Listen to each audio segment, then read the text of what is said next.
Hey guys, so what we have here is a square tapered standard size bottom bracket used for Cyclone mid drives, and most of the time you probably would not need this, but we do sell a spacer bearing separately if you do need it.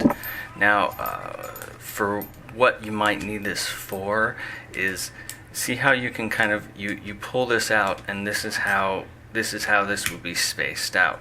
Now there's a bearing on the end here, and there's actually a bearing inside of this cup. Now if you pull this out a little bit, maybe a few millimeters like it was designed for, then you're still going to, this bearing is still going to be sitting inside of the cup. If you need to pull it out a little further and you don't want to use a larger bottom bracket, then you're going to have a gap here. So that's when you might need a extra bearing.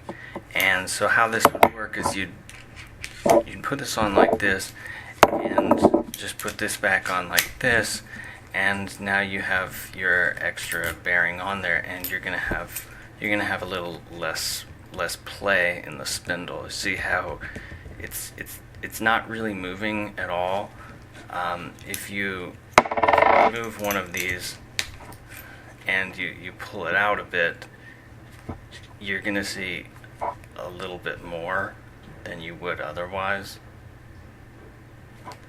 And that's what some people want to avoid. For most people, it's really a non-issue, but we do have this as an option if it's a concern.